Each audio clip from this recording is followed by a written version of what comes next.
오늘 우리에게 주신 하나님 말씀은 요한복음 14장 25절에서 27절까지 말씀입니다. 요한복음 14장 25절에서 27절 말씀을 찾으셔서 성경을 같이 읽도록 하겠습니다.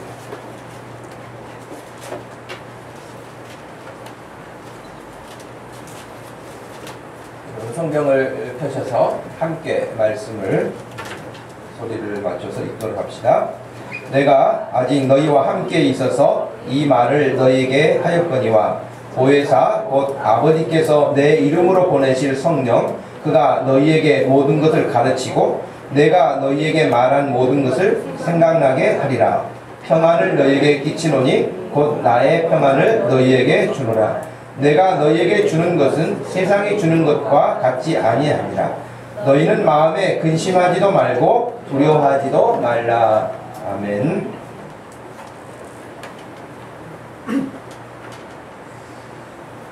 여러분, 오늘 읽은 말씀 중에 보혜사라고 하는 26절 말씀이 있습니다. 물론 이것은 한문 성경을 번역하는 과정에서 우리에게 남아있는 단어예요. 보혜사. 우리 일상생활에 있어서는 별로 쓰지 않죠. 거의 사용하지 않는 단어이기도 하죠.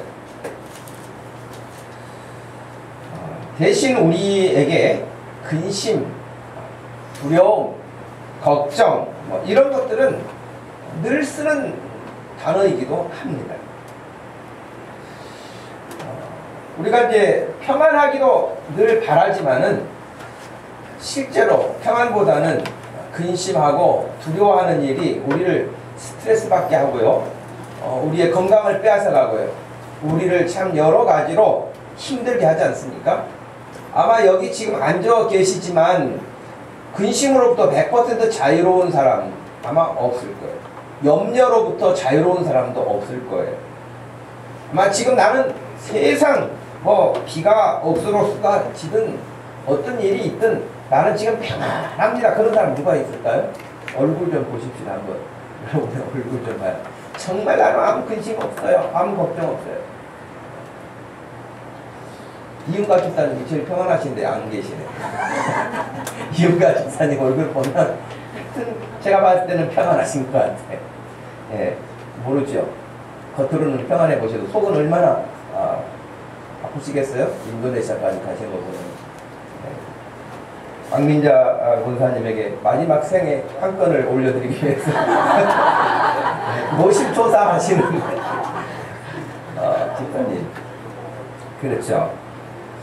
근데 여러분, 그 40, 30, 20이 4%라고 하는 이 통계가 나와 있는데요. 이것은 지금 무슨 통계냐면은 사람들이 너무 근심하고 걱정하고 염려하고 불안해서 사니까 한번 조사를 했다는 거예요.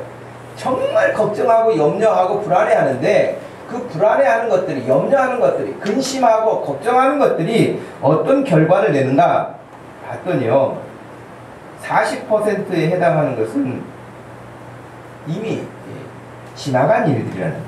그리고 실제로 일어나지도 않은 일들이라는 거예요. 실제 걱정은 잔뜩 했는데 실제 현상 세계에서는 나타나지 않았대. 그런데 40% 정도를 그 일에 대해서, 일어나지도 않을 그 일에 대해서 걱정한다. 아마 여러분들도 한번 생각을 해보세요. 여러분들이 걱정하고 있는 것 중에 일어날 확률이 높은 것인지 한번 생각을 해보세요. 30%에 대한 근심 걱정은 좀 아마 우울증이 있는 사람들이 더 포함되지 않을까 싶기는 한데, 지난 과거의 어떤 기억들 때문에 여전하게 자유롭지 못하다는 거예요. 22%의 사람은요, 그렇게 심각하게 또 별로 중요하지 않은 일들이라는 거예요. 물론 다른 사람들이 봤을 때는 그럴지 모르지만 본인은 중요하다 그렇게 여기겠죠. 그러나 일의 결과를 놓고 보니까 그렇게 심각하거나 중요하거나 근심하거나 걱정할 그런 문제가 아니었다. 4%만이 정말 좀 마음에 근심이 되고 불안한 생각도 드는데, 문제는 뭐냐? 그 4%는 우리 힘으로 어떻게 할 수 없는 거라는 거예요. 그럼 뭐예요? 여기 전체 통계를 보면은 이 전체 내용에 대해 거의가 우리 힘으로는 어떻게 할 바가 없는 것이거나 지나간 일이거나 안 일어나는 일이거나 그런 것들이 우리를 사실은 근심하게 하고 걱정하고 염려하게 한다는 거예요. 아마 이 통계가 어떤 면에서는 저는 의미가 있다고 생각을 하는데요. 그건 뭐냐면, 사탄은 우리를 공격하는 주 공격 대상이잖아요. 우리를 공격하는. 여러분, 눈에 보이지 않지만 악한 영이 있는데 여러분을 계속 불안하게 만들잖아요. 두렵게 만들잖아요. 염려하게 만들잖아요. 그럼 걱정 가운데서 자유롭지 못하게 하고 그것이 심해지면 우울증으로 넘어가지 않습니까? 우울증만이 있는 게 아니에요, 여러분. 지금 이 시대는 사람들이 여러 가지로 복잡하니까 현실적으로 적응하기 어려워하고 사회적으로 너무 많은 문제들을 야기하기도 하고 그런 세상이 됐는데, 그 모든 배후에는 사람들을 그렇게 불안하게 만드는 어떠한 영적 존재, 악한 영이라고 성경에는 말해요. 사탄이죠.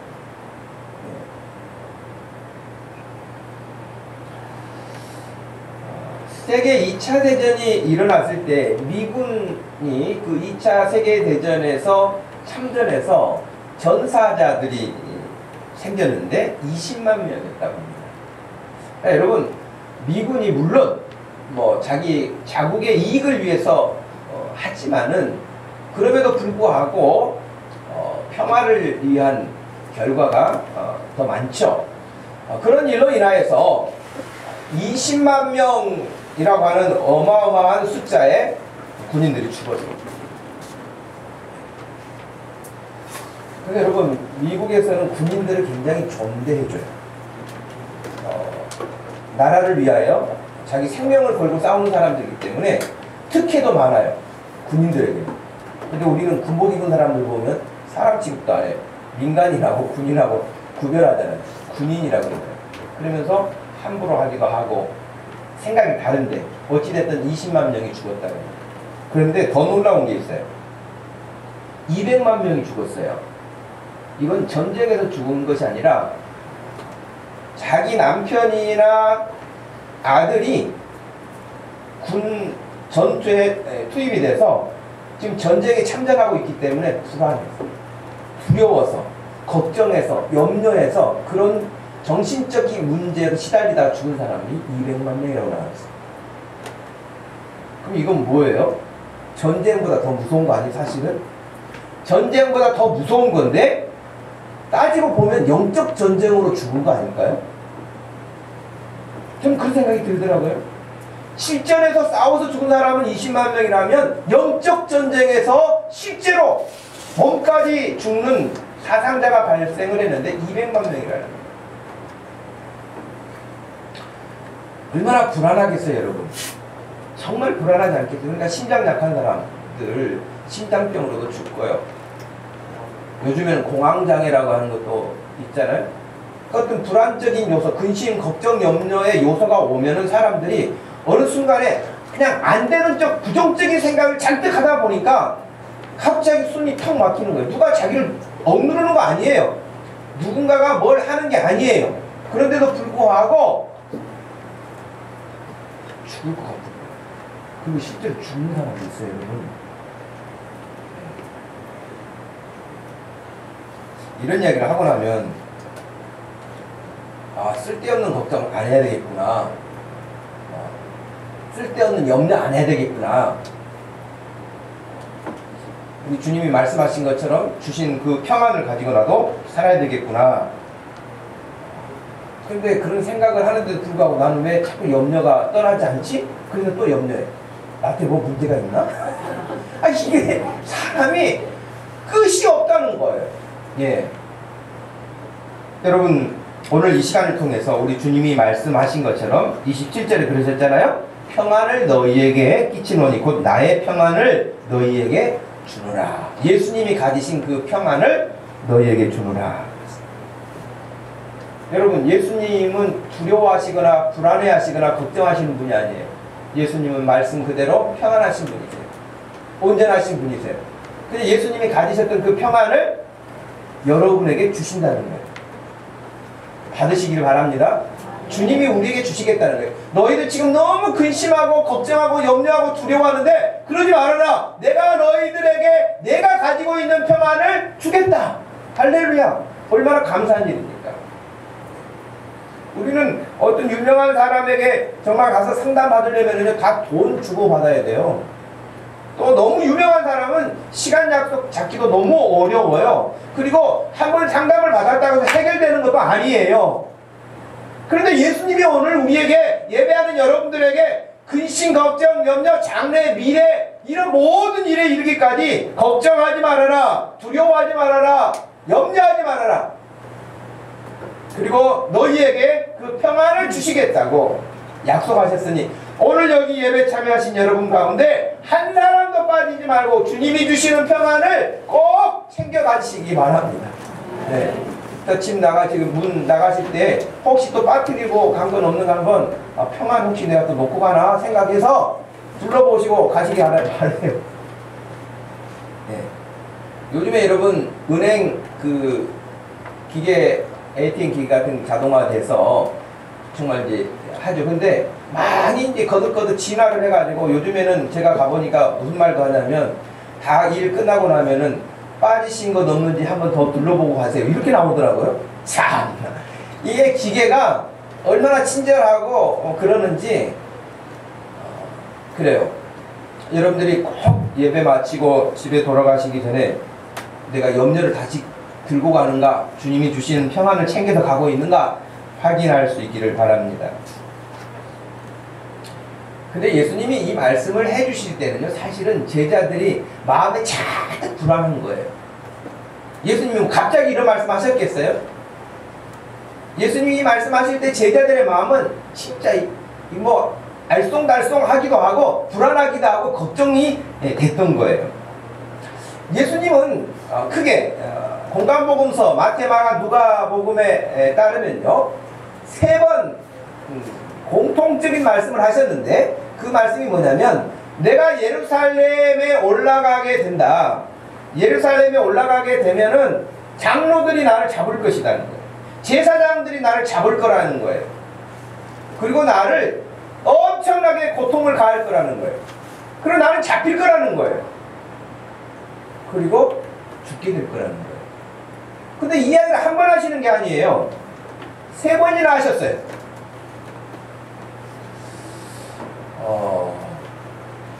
여러분 부모님이 여러분들이 뭐 음식도 맛있게 해가지고 다른 날보다도 엄마가 맛있는 그 많이 준비해가지고 또 좋아하는 입맛에 딱 맞는 음식들을 준비를 해가지고 딱 먹었어요. 그리고 오늘 뭐 여름 지금처럼 더운 이런 날씨에 아주 당분이 많은 수박까지 쫙 쪼개가지고 먹으면서 시원하다고 기분이 다 좋았어요. 근데 갑자기 엄마가 얘들아 좀 할 말이 있거든. 그런데 내가 좀 얼마 못 살고 죽을 것 같다. 내가 오늘 병원에 갔다 왔는데 좀 뭐가 발견됐다고 한다. 그러면 분위기 어떻게 될까요? 수박 맛이 갑자기 떨어지겠죠. 마음이 불안하겠죠. 걱정되겠죠. 당연히 그러겠죠. 근데 그것을 예수님이 한 번 하신 것도 아니고 3번이나 그렇게 말씀하십니다. 3번이나 그런 말씀을 하시니까 얼마나 마음에 제자들이 걱정됐겠어요. 근데 지금 우리가 읽었던 이 요한복음 14장 1절 말씀에 따르면은 이렇게 말씀이 돼 있어요.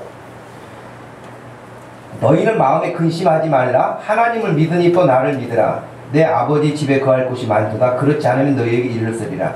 내가 너희를 위하여 거처를 예비하러 가노니 가서 너희를 위하여 거처를 예비하면 내가 다시 와서 너희를 내게로 영접하여 나 있는 곳에 너희도 있게 하리라. 그럼 떠나시겠다고 말씀하시는 거예요. 그래서 지금 제자들의 마음에는 근심이 생긴 거예요. 그 전에도 죽으신다는, 예루살렘에 올라가시면 잡히신다는 그런 말씀을 하셔서 영 마음이 찝찝했는데 아예 지금 이 1절 말씀에서는 떠나시겠다는 말씀까지 하시니까 제자들의 마음에는 당연히 불안한 마음이 들어온 것이죠.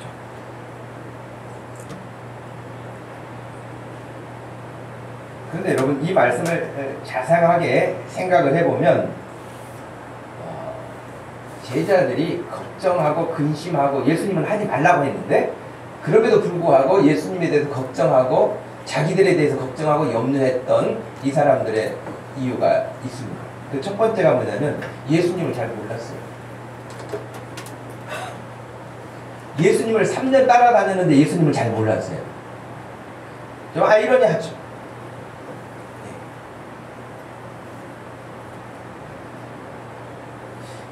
그 말이 뭐 정확하지는 않지만요.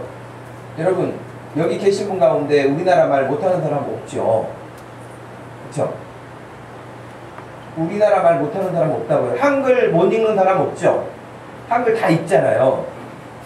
근데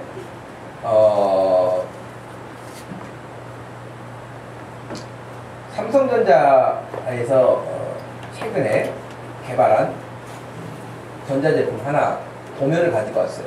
설계 도면을 가지고 와서 작동 원리, 그 다음에 제작 과정의 원리들을 여러분에게 읽도록 도면을 줬어요.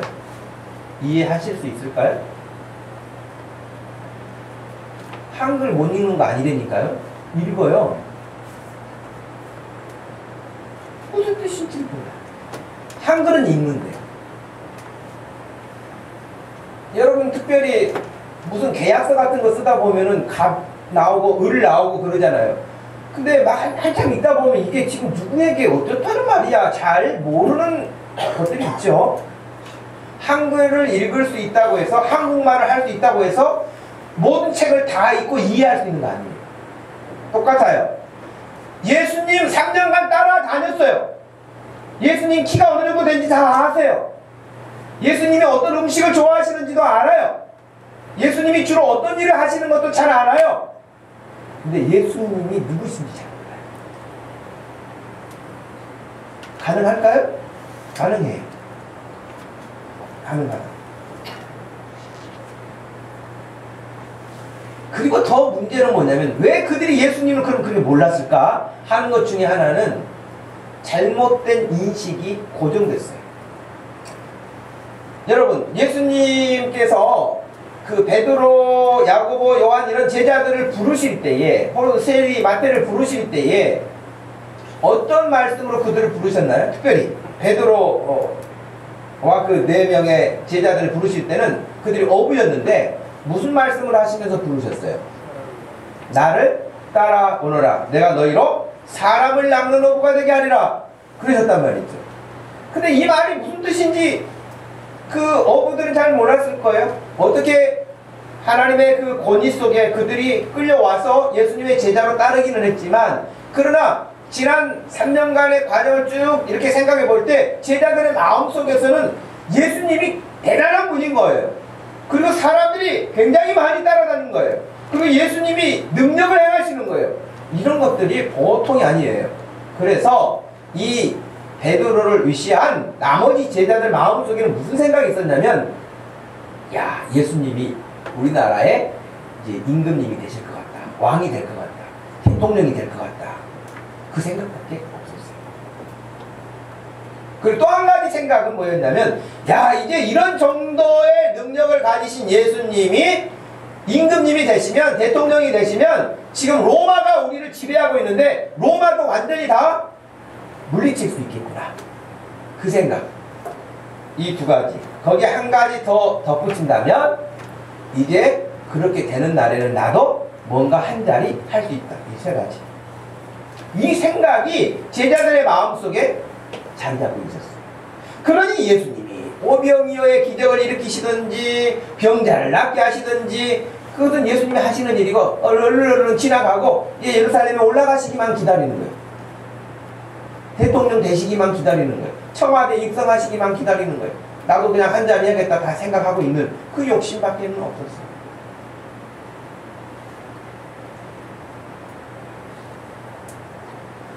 마가복음 10장에 보면은 어떤 그 관원이 예수님께 찾아와서 선생님, 내가 어떤 선한 일을 해야 구원을 얻을 수 있겠습니까? 영생을 얻을 수 있겠습니까? 라고 질문을 했어요.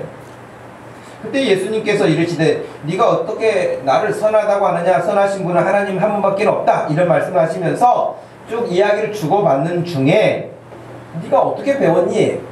뭐 이런 계명도 지켜야 된다고 해서 어렸을 때부터 이거 다 지켰습니다. 근데 저에게 지금 뭐 혹시 부족한 게 있을까요? 그랬더니 예수님이 그래, 부족한 게 있구나. 너의 재산을 팔아서 정말 가난하고 어려운 자들을 위해서 나눠주고 그리고 나를 따르라. 이렇게 말씀을 하셨어요.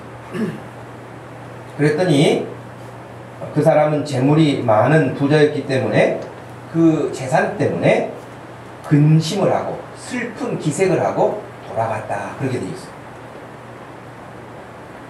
그때 예수님께서 제자들에게 말씀을 해주셨어요. 부자가 천국 가기가 얼마나 어려운지 차라리 낙타가 바늘길을 통과하는 것이 쉬울 것이다. 그랬어요. 가능할까요, 그게? 김여원? 가능해요? 낙타가 바늘길을 통과하는 게 가능할까요? 그럼 어려운 정도가 아니라 불가능하죠. 근데 부자가 하나님 나라 들어가는 것이 어렵냐, 낙타가 바늘길을 통과하는 게 어렵냐 라고 말씀하시면서 낙타가 바늘길 통과하는 게 더 쉽다는 거예요. 그만큼 부자는 못 들어간다는 거예요. 단순히 돈 많은 부자에서 못 들어가는 게 아니라 그 부자의 마음에는 잔뜩 돈만 생각하고 있고 하나님이 들어갈 여지가 없다는 거예요.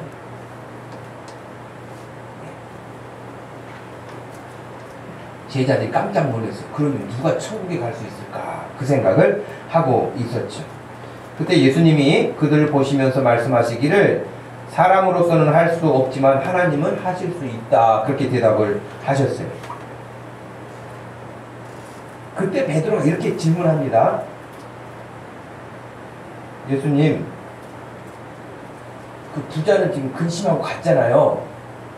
근데 나는 또 우리들은 그물, 아버지, 가족 다 뒤로 하고 예수님 지금 따라왔습니다. 다 버리고 예수님 따라왔습니다. 그러면 우리에게는 뭐가 제공되나요? 이렇게 물어본 거예요. 예수님이 말씀을 해주셨죠. 답변을 해주셨어요. 29절에 마가복음 10장 29절에 예수께서 이르시되 내가 진실로 너희에게 이르노니 나와 복음을 위하여 집이나 형제나 자매나 어머니나 아버지나 자식이나 전토를 벌인 자는, 이 버렸다고 하는 것은 아예 부모와의 관계를 끊었다, 자식과의 관계를 끊었다는 이야기가 아니라 그 어떤 것보다도 주님을 제일 첫 번째 우선순위로 두는 하나님의 절대 주권을 말하죠. 예수 믿으면 다 가족관계 끊는 게 아니에요. 부모님이 소중하고 자녀가 소중하지만 예수님보다 소중할 수는 없어요. 그거예요. 자, 그런 사람은 이렇게 말씀하셨는데 29절에 다 버린 자는 현세에 있어 집과 형제와 자매와 어머니와 자식과 전토를 100배나 받되 박해를 겸하여 받고 내세의 영생을 받지 못할 자가 없다. 이 말이 좀 어려워요. 여러분, 이 말씀을 좀 그대로 한번 생각을 해보면 어떨까요? 예수님을 따르기 위해서, 복음을 위해서 집을 버렸어요. 형제 자매 버렸어요. 아버지나 어머니를 버렸어요. 자식도 버리고 땅도 다 버리고 갔어요. 그랬더니 예수님이 30절에 이렇게 답을 하셨단 말이에요. 현세에 있어서 집도 형제도 자매도 어머니도 자식도 전토도 100배나 받는다는 거예요. 아, 곤란하겠는데요. 갑자기 예원이는, 동생 예원이 때문에 스트레스를 받는 일이 많은데 그 스트레스 받는 김예원이가 100명이 생겨. 헐, 얼마나 힘들겠어. 예. 예원이도 마찬가지일 거야. 언니가 맨날 나를 힘들게 하고 그러는데 그런 언니가 100명이 생겨. 그거 얼마나 힘들겠어. 이런 뜻이 아니겠죠. 사람들이 생각할 때 집이 100채가 생긴다, 그 말은 좋은데 어머니가 100명이 생긴다, 이건 곤란한데요. 그러겠죠. 그러니까 이것은 교회 공동체에 들어왔을 때 하나님의 나라의 영적 의미가 여기는 가미되어 있는 것이지, 이 땅에서 땅이 100배가 늘어나고 집이 100채가 생기고 그런 의미가 아니에요. 예. 그러니까 지금 베드로가 물어본 질문은 뭐예요? 요지가? 아, 우리가 예수님을 따랐는데, 복음을 해서 예수님을 다 걸고 따랐는데 그럼 우리에게 무슨 이익이 있습니까? 그렇게 질문한 거잖아요. 무슨 이익이 있을 것이냐. 그러니까 그런 생각을 하고 예수님을 따랐기 때문에 예수님이 누군지를 잘 모르는 거라니까요. 잘 모르는 거예요. 칼 바르트라고 하는 신학자가 있는데, 신학자는 이 장면을 소개하면서 베드로는 여기서 한 가지 실수한 게 있다고 이야기를 했는데, 부자는 재산이 많아서 근심하고 돌아갔다라고 한다면 베드로는 슬퍼하면서 예수님을 따랐다, 그렇게 해석을 했어요. 부자는 그냥 근심하면서 가버린 거예요, 재산 때문에. 근데 베드로는 예수님을 안 따를 수도 없고 따르긴 하는데 슬퍼하면서 따랐다. 그리고 나중에는 결국 예수님이 자기가 원하는 그런 입장이 안 되니까 어떻게 합니까? 예수님을 부인해버리죠. 그쵸? 아, 내가 원하는 예수님은 이런 예수님이셨는데 그런 예수님이 아니니까 당연히 부인하죠. 아, 나 그런 예수님 모른다. 예. 예수님을 몰랐던 거예요. 오늘날 이 2000년이 지났는데도 불구하고요. 2000년이 지났는데도 불구하고 지금 이 시대에도 예수님이 누군지를 잘 모르고 교회를 다니는 사람들이 너무 많음에 안타까워요. 이것저것 계산을 하여서 교회를 출석하는 사람도 있지만 예수님은 만나지 못하고 예수님을 잘 모른다는 거예요. 아, 주님, 내가 이렇게 교회 헌신했으니까, 내가 이만큼 봉사했으니까 그럼 나에게 얼마만큼의 축복을 주시겠습니까? 이렇게 계산하는 사람은 누구와 같습니까? 베드로와 같지 않을까요? 예수님은 우리에게 말씀하셨어요. 사도 바울도 우리에게 언급했어요. 하늘의 풍성한 신령한 복에 대해서 우리에게 언급을 하셨어요. 우리는 얼마나 이 땅에 죄에 찌들려 사냐면 아무리 영적인 이야기를 해줘도 그것을 다 번역을 해요. 육적인 것으로 번역해요. 세상적인 것으로 번역해요. 우리는 거의 자동 번역기하고 같아요. 하나님의 말씀은요, 하나님의 나라, 물론 이 땅에 사는 방법도 다 나와 있지만 하나님의 나라, 영생에 대해, 천국에 대해서 그렇게 말씀을 해주시는데 이 말씀을 아무리 전해줘도 우리 자동 번역기가 금세 세상적으로 번역해가지고 그렇게만 받아들이는 거예요.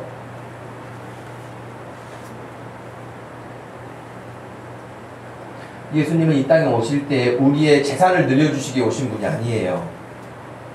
예수님이 이 땅에 오실 때에 오시는 목적이 우리 병 고쳐주는 그것을 위해서 오신 게 아니에요. 예수님 물론 병자도 고쳐주셨어요. 아픈 사람들 치료해 주셨어요. 하나님 말씀도 가르치셨어요. 그러나 이 모든 것들은 무엇을 위해서? 우리의 죄를 사하시고 우리를 구원하시기 위해서, 그 일을 위해서 그 하셨던 일들이지, 단순히 우리 죄와는 상관없이, 우리가 죽어서 어떻게 되든지 상관없이, 우리가 멸망받는 것 상관없이 그냥 병자만 고쳐주시고 먹을 것을 만들어주시고 말씀을 가르쳐주시고 그냥 나는 할 일 끝났다 하고 가신 게 아니에요. 예수님은 결국 저와 여러분의 죄의 문제를 해결하시기 위해서 이 땅에 보내심을 받았고 오셨고, 그 일을 위해서 수많은 말씀을 하셨고 수많은 기적을 행하셨던 거예요.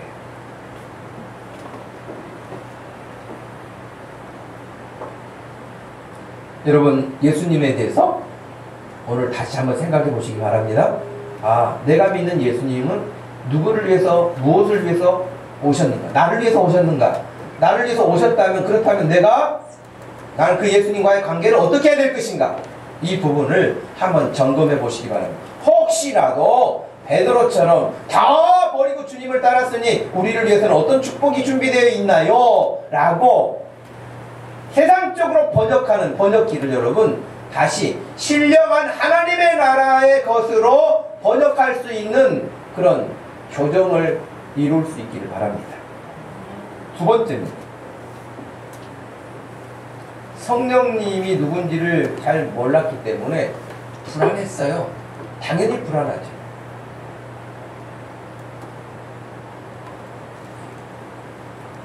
여러분들은 뭐 때문에 걱정하세요? 뭐 때문에 염려하세요?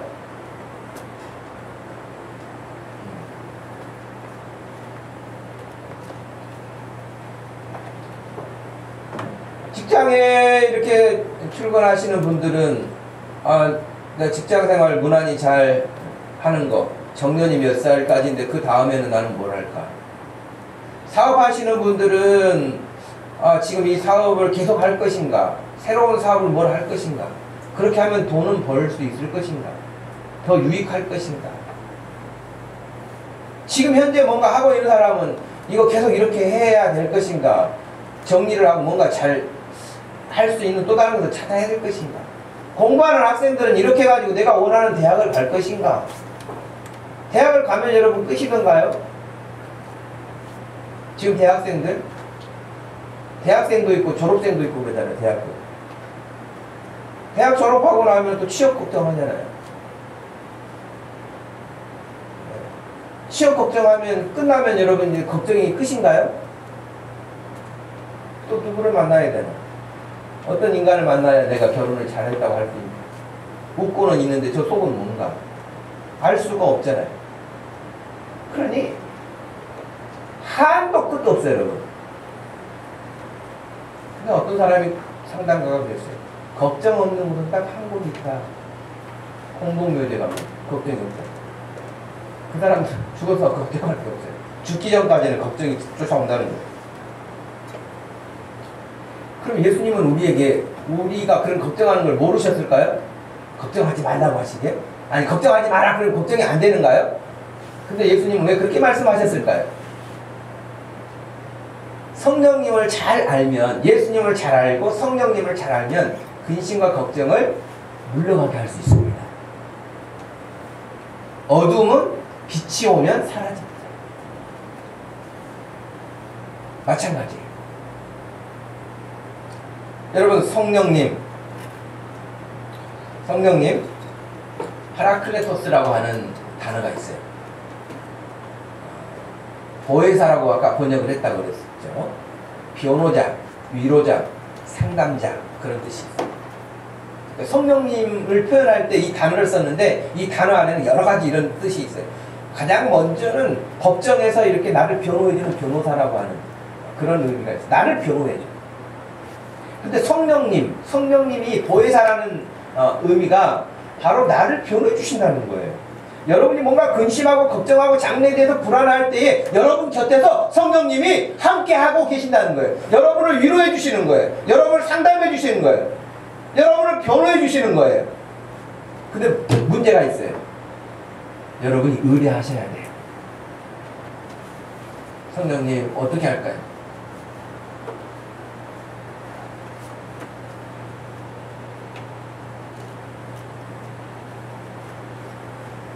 어떻게 할까요?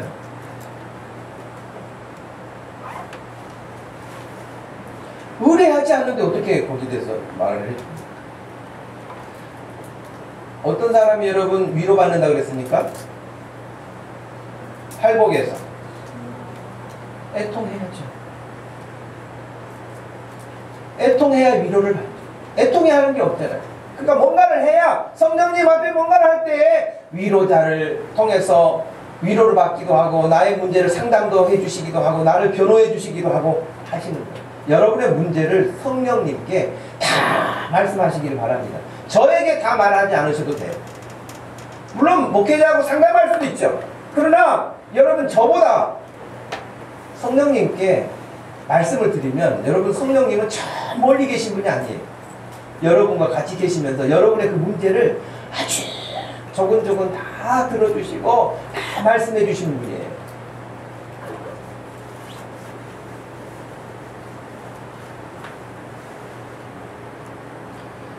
아까 말씀드린 것처럼 예수님은 이 세상에 대통령을 하시기 위해서 오신 분이 아닙니다. 예수님이 이 땅에 오신 것은 여러분과 저의 죄를 해결하기 위해서 오셨고 그 죄에서 우리를 건지시기 위해서 오셨고 그 멸망에서 우리를 건지시기 위해서 오셨습니다. 그리고 실제로 그분이 여러분과 저의 죄를 위해서 십자가에서 대신 죽으셨습니다. 그리고 우리 죄값은 그 예수님의 죽으심으로 다 끝났습니다. 다시 하나님께서는 우리 죄 문제를 묻지 않으십니다. 누구라도 예수 그리스도를 믿기만 하면 우리 죄 문제를 묻지 않습니다. 믿으십니까? 회개하고 또 죄 졌는데 그건 어떻게 해요? 그것도 안 물어요. 예. 여러분이 예수님을 믿으신다면, 여러분을 대신해서 십자가에서 죽으신 예수님을 믿는다면 하나님은 더 이상 여러분의 죄는 묻지 않습니다.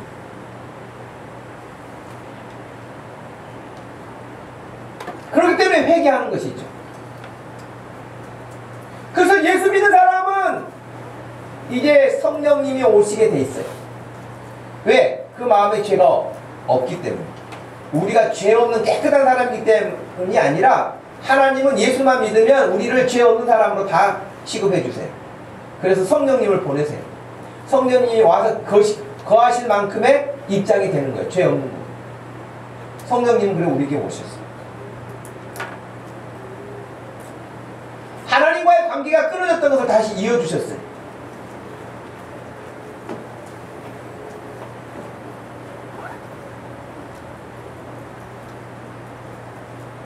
세상에서 가장 멋진 사람을 저는 꼽으라고 한다면 하나님을 잘 섬기는 사람이라고 저는 그렇게 생각해요. 키가 뭐 1m 80에 뭐 얼굴이 아주 뭐 아무개처럼 생긴 사람이 별 의미 없어요. 여러분 거울 보면 누가 제일 예쁩니까? 예원이가 제일 좋아하는 자기래. 정답이에요, 정답. 누가 예쁘겠어요? 거울하고 누가 예쁘냐 하는데 갑자기 윤주가 나타나가지고 내가 더 예쁘니 그래요? 그럴 리는 없겠죠. 여러분 거울 보시면서 여러분이 세상에서 제일 멋진 사람인 것을 확인하시기 바랍니다. 별로 안 믿는 눈치지만 여러분 뭐 안 믿으면 손해고요. 세상에 예수 잘 믿는 사람이 제일 좀 키 길고 작고 뚱뚱하고 좀 이렇게 날씬하고 차이도 별게 뭐 있습니까? 별거 없어요.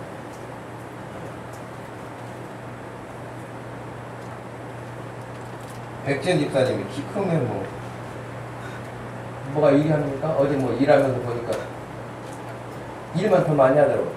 안 지난 못하지만 손 안 닿는다고 저 위에 뭐 올리라고 시키더라고. 키 크면 일도 많이 하죠. 네. 여러분, 예수님 잘 믿는 사람이 세상에서 가장 멋진 사람이고 가장 귀한 사람이랍니다. 왜? 하나님이 함께 하고 계시니까. 가장 복된 사람이에요. 그 사람이 돈을 많이 가졌든 적게 가졌든 유명하든 무명하든 여러분 그거 상관없이 예수 안에 있는 사람이 세상에서 제일 행복한 사람인 것을 믿으시길 바랍니다. 사람들은 오직 일차원적인 눈에 보이는 것만 쫓아서 만족해하면서 그것을 통해서 너무 좋아해요. 너무 좋아하는데 여러분 마치 어린아이들이 장난감 사주면 좋아하다가 얼마 가면 어디 있는지도 몰라요. 너무 좋아하다가 어디 있는지도 모르고. 여러분도 아마 스마트폰 뭐 다 사용하고 있습니다. 최신 폰을 샀다 그러면 여러분 최신 폰 사면 처음에 어떻습니까? 딱 뭐 옷에다가 문지르고 그래가지고 한 1년 쓰고 난 다음에 그런 사람 별로 없어. 기스가 나도 그냥 뭐 그렇게 대수롭지 않게 생각하죠. 처음에 샀을 때는 그렇잖아요. 세상의 모든 것은요 만족을 주는데 금세 사라져요. 제가 여러분 공부할 때 그런 이야기 여러 번 했을 거예요. 아들 낳기를 그렇게 원했던 사람이 아들 낳아가지고 아들 낳았다고 막 기세 등등하게 이제 막 어깨에 힘도 주고 자기도 아들 낳았다고 그렇게 했는데 여러분 아들 낳았다고 막 좋아하고 그런데 그것이 얼마나 가든가요? 아들 태어났다고 막 그냥 그렇게 하는 기분이 얼마나 가요? 아들 없는 분도 계셔서 내가 아들만 말해드리면 딸도 마찬가지로 요즘에는 아들보다도 딸을 더 선호하잖아요. 딸을 더 선호하는데 하여튼 자녀를 낳았다. 아이를 못 갖던 사람이 하여튼 아이를 낳았다. 얼마나 좋아해요. 근데 여러분 그거 조금 간다니까요. 조금 가요. 조금 가면 좀 지나면은 크고 기쁜 게 아니라 근심덩어리로 돌아와요. 걱정거리로 돌아와요. 말 안 들어요. 염려해요. 이런 일 얼마나 많습니까? 세상에서 돈 많은 거, 넓은 집 사는 거, 좋은 차 타는 거, 좋은 것 먹는 거, 좋은 데 여행 다니는 거. 어떤 사람은 요즘에 뭐 한국 사람들이 해외여행을 많이 나가니까 죽기 전까지 뭐 여권에 도장 뭐 150개 나라 찍어놓고 가야겠다 이런 사람. 그것이 자기 꿈인 사람도 있어요. 세상에 할 일이 없어서 그런 꿈 150개 찍으면 행복할까요? 여러분 세상이 주는 것들은 너무 재밌는 것 같고 막 뭔가 있는 것 같은데 지나감과 동시에 그것도 지나가는 거예요. 아 이것이 허무하구나 하는 날이 반드시 오게 될 것입니다. 최고의 기쁨이었다고 생각했던 거, 사람들 그 막 자랑했던 거, 어디 막 여행 가고 그러면 막 여기가 뭐 어디 프랑스다, 뭐 에펠탑 앞에다 어디다, 여기를 뭐 그리스다 그러면서 막 사진 찍어서 올리잖아요. 그러면 지금 나 잘 나가고 있다 뭐 그거잖아요. 한마디로 잘 나가고 있다. 근데 거기다 뭐 좋아요 눌러줘야지 더 잘 나간 것인데 별로 좋아요를 안 눌러주면은 사진 내린 사람도 있어요. 사람들이 막 부러워해야 자기 존재감도 있고 더 행복하고 기분이 좋거든요. 근데 여기 뭐 어디가 이렇게 좋은 관광지라고 딱 올렸는데 별로 사람들이 반응을 안 해. 그러면 얼마나 자기 막 좋다고 했는데 별로 좋지 않다니까요. 실제로 다 지나가고 맙니다. 다 지나가고 말아요.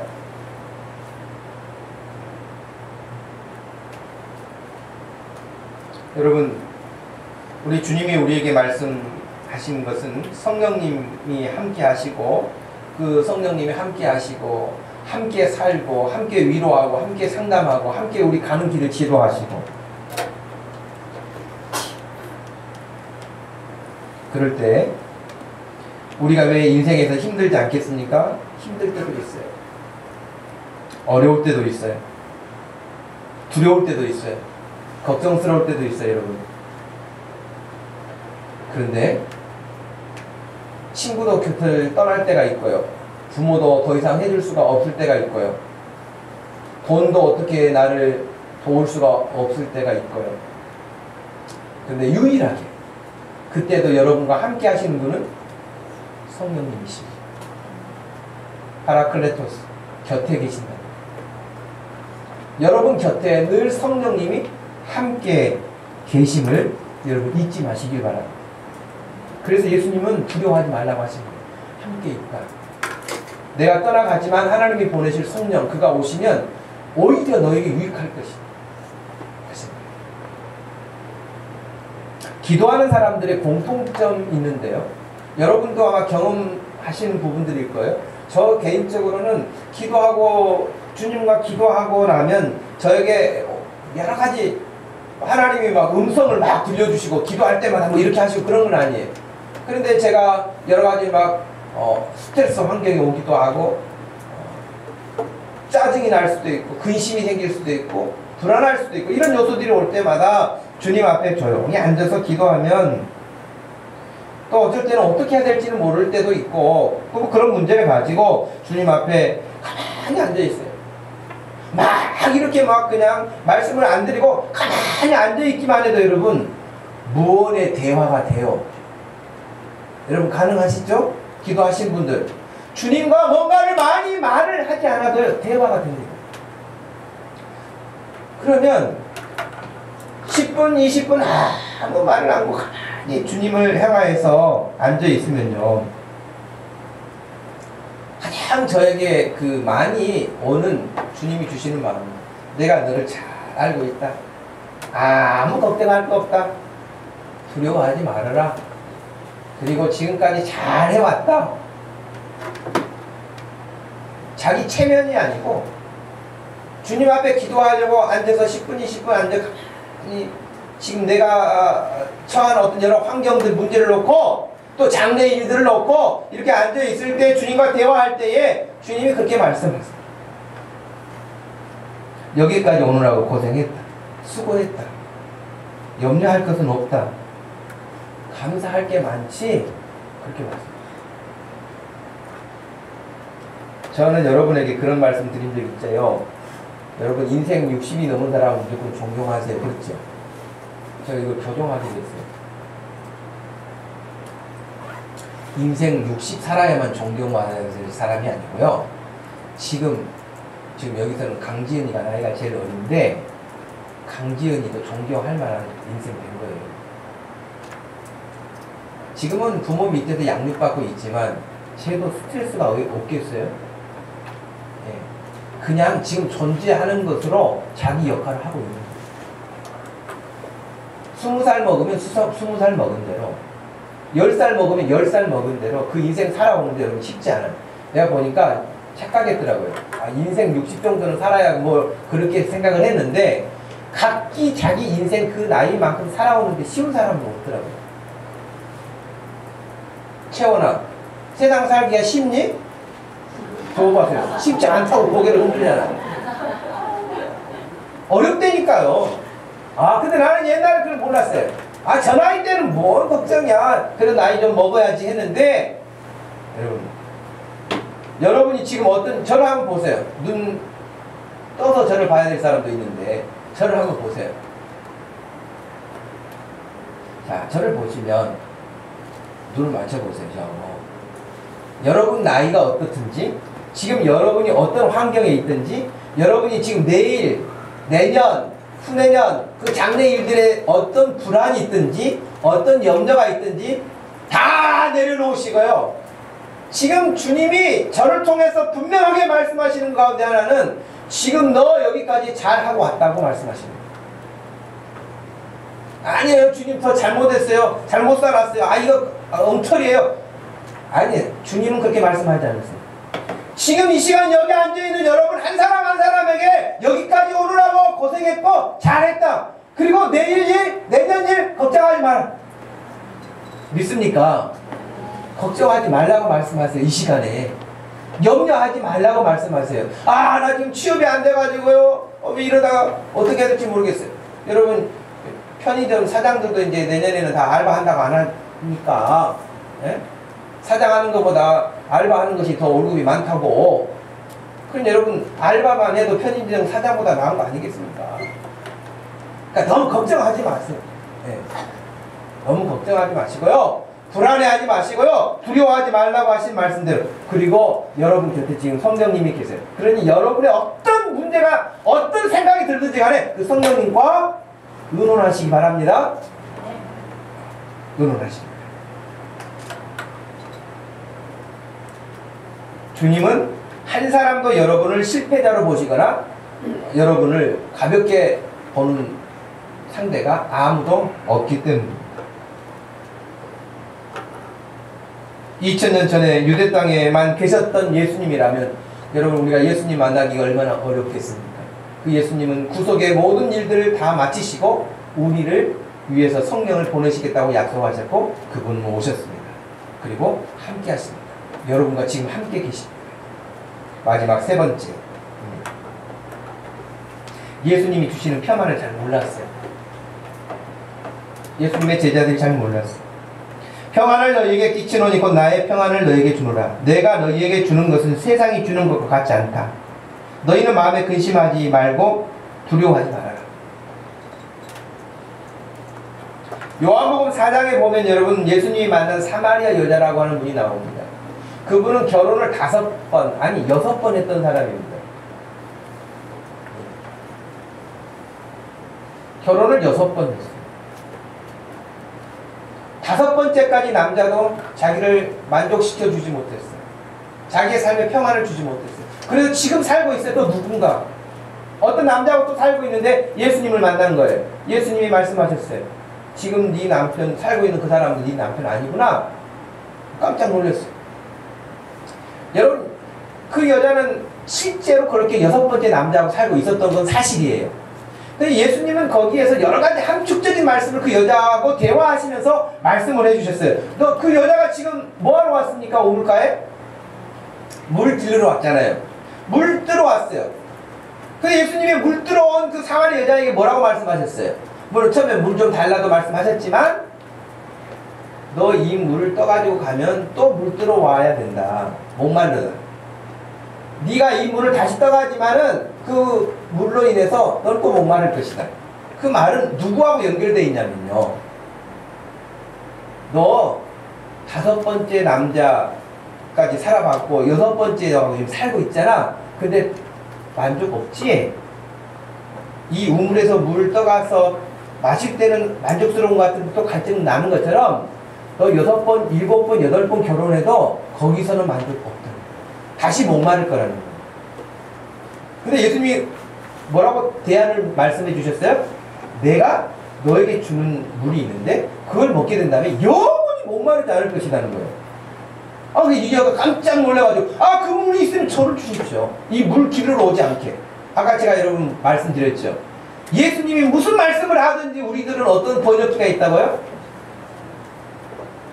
1차원적인, 세상적인, 물질적인 것으로 번역하는 자동 번역기가 다 있다니까요.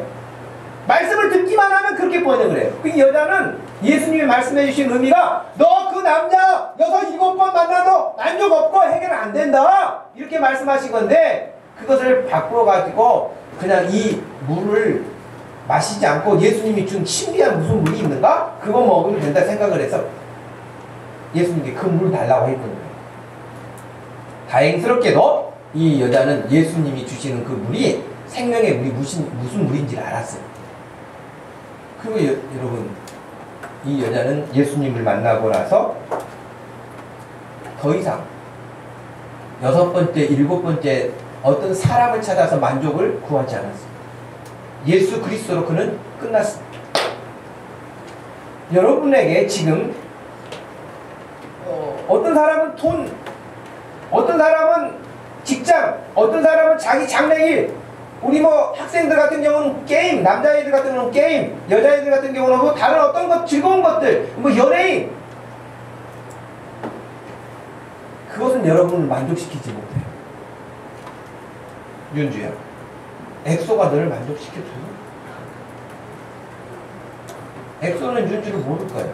윤주만 엑소를 알지. 그치? 근데 윤주가 나이 좀 더 먹어봐라. 그러면 엑소가 뱃소가 됐을 거예요. 뱃소. 내가 옛날에 나 엑소였지 지금도 엑소인지 알아요. 뱃소가 될 거라고. 그러니까 그것은 그때 너무 좋아 지금은. 근데 지나간다. 만족을 주지 못하는 거예요. 여러분. 예수님만 만족을 주. 그러니까 예수님을 만나면 그 마음에 평안이 와요. 곧 죽을 것 같은 사람이 예수님 만나면 평안이 와요. 예수님이 주는 평안. 그 사마리아 여자는요, 그 예수님이 주는 생수와 같은 평안을 마셨거든요. 세상이 주는 평안, 예수님이 아닌 다른 것들은 다 세상이 주는 평안이에요. 여러분, 예수님이 주는 평안이 있어요. 그 예수님을 만나는, 예수님 말씀을 신뢰하는 거예요. 말씀을 마칩니다, 여러분. 우리가 이 땅에 살면서 여러 가지 근심과 걱정과 염려 이런 것들이 늘 찾아오지만, 그리고 사탄은 우리를 늘 그런 것으로 공격하지만, 너 그러게 가지고 인생 어떻게 살려고 하느냐, 너 그래 가지고 어떻게 장래에 살려고 하느냐, 어떻게 결혼하려고 그러느냐, 어떻게 자녀를 낳으려고 하느냐, 어떻게 할 때 맨날 그런 것들을 계속해서 걱정하고 염려하게 만듭니다. 그런데 알고 보니까 그것들은 전부 다 뭐하고 연결되느냐, 자기 자랑, 자기 높이는 거 다 연결돼 있어요. 여러분 공부 잘해가지고 명문대를 갔다 그러면 자기 퀄리티가 좀 높아져 보이는 거 아니겠습니까? 아, 내가 어느 대학에 다녀, 아, 내가 어느 대학에 나왔어. 그거 자부심을 갖잖아요. 그거 나쁘다는 말이 아니에요. 근데 그걸 이제, 근데 여러분 졸업하고 나면 이마에다 나 어디 대학 나왔다고 써놓고 다니는 사람 아무도 없어요. 제가 학교 다니면서 느낀 건데요, 학교 다닐 때 진짜 공부 열심히 하는 사람, 공부만 열심히 하는 사람, 대학원 때도요. 대학원 때도 시간만 나면 족구하는 사람이 있어요. 운동대회 나가서 시간만 나면 기도하는 사람도 있어요. 세 부류예요. 기도하러 기도부에 들어가는 사람, 도서관에 가서 공부하는 사람, 운동장에 가서 족구하는 사람. 누가 잘 될까요? 족구하는 사람들이 제일 잘 되더라고요. 공부하는 사람도 아니고 기도하는 사람도 아니고 기본 체력이 일단 잘 되니까 잘 버텨. 어디 가든지. 족구하는 사람, 운동하는 사람들이 내가 보니까 나와서도 교회도 큰 교회를 잘해. 예, 공부도 안 하는 사람이 뭐또 저렇게 할까 하는데 하여튼 뭘 하든지 간에 해. 보니까 공부 열심히 했던 사람들 중에 두 부류예요. 하나는 교수가 돼가지고 학교에 강의하든지, 안 된 사람은 지금도 도서관에서 못 나온 사람이 있어요. 계속 공부 안 했어요. 갈 데가 없어요. 계속 공부해요. 여러분, 너무 걱정하지 마세요.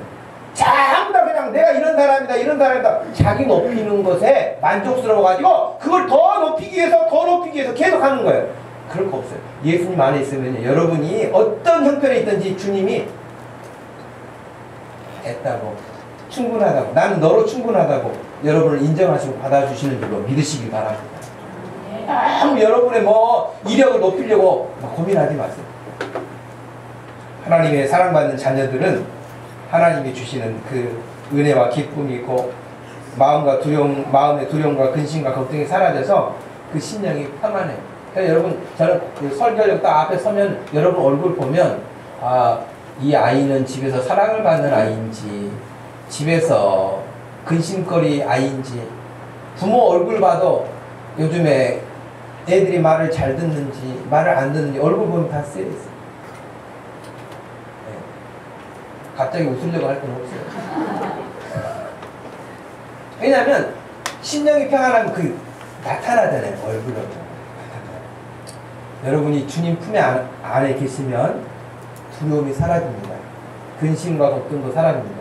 성령님이 여러분과 함께 하시기 때문에 넉넉하게 그 모든 것들을 이겨가게 될 줄로 믿습니다. 여러분, 우리 주님과 함께 힘을 얻어서 성령님이 이끄심을 따라서 우리 주님이 원하시는 장성한 분량에 이르기를 축복합니다. 우리 다 같이 주님 앞에 기도하십시다. 주님이 주시는 평안이 있는데 나는 여전히 세상의 평안을 찾고 세상의 것으로 평안을 얻으려고 노력하고 애썼던 것 회개합니다. 다시 그거 따라가지 않게 해주세요. 여러분 기도하시고, 성령님이 내 곁에 늘 계시는데 나는 또 다른 것을 의지하려고 찾고 다닌 그런 어리석음 되지 않게 해주세요. 예수님은 나를 구원하시기 위해서 이 땅에 오셨는데 그 예수님을 통해서 나는 내가 원하는 것을 더 얻기 위해서 예수님을 이용할 생각을 하는 그런 어리석은 생각이 아니게 해주세요. 우리 돌아보면서 각자 자신을 놓고 기도하십시다. 하나님 아버지, 이 시간에 주님 말씀을 함께 대하면서 우리 자신들 다시 돌아봅니다.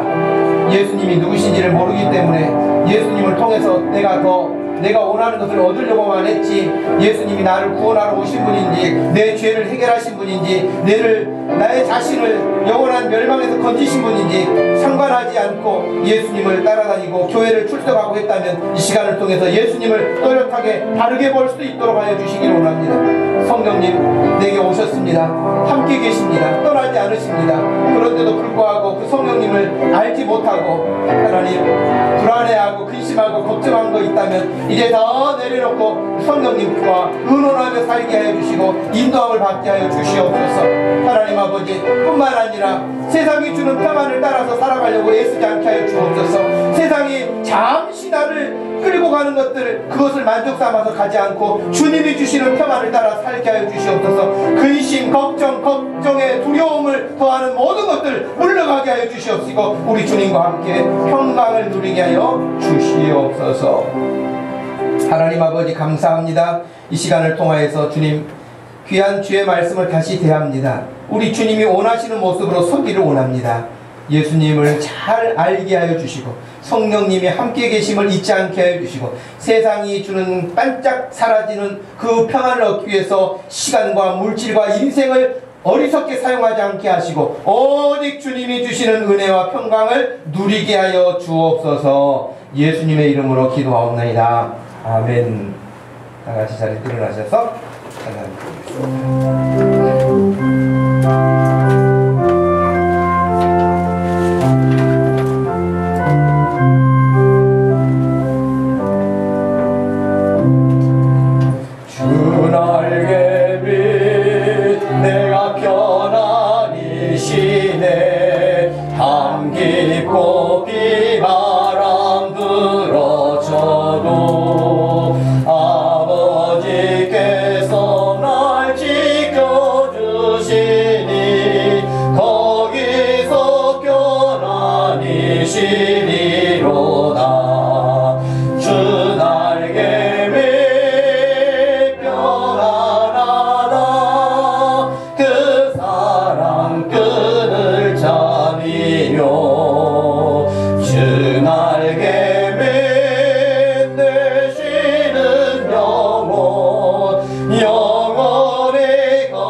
지금은 우리 주 예수 그리스도의 구원해 주신 구원의 은혜와 우리 하나님 아버지의 극진하신 그 변함없으신 사랑과 성령 하나님의 위로하심과 교통하심과 우리와 함께 하시며 상담가가 되어주시고 인도자가 되어주시고 보호자가 되어주시는 그 은혜가 지금부터 영원토록 함께 계실지어다. 아멘.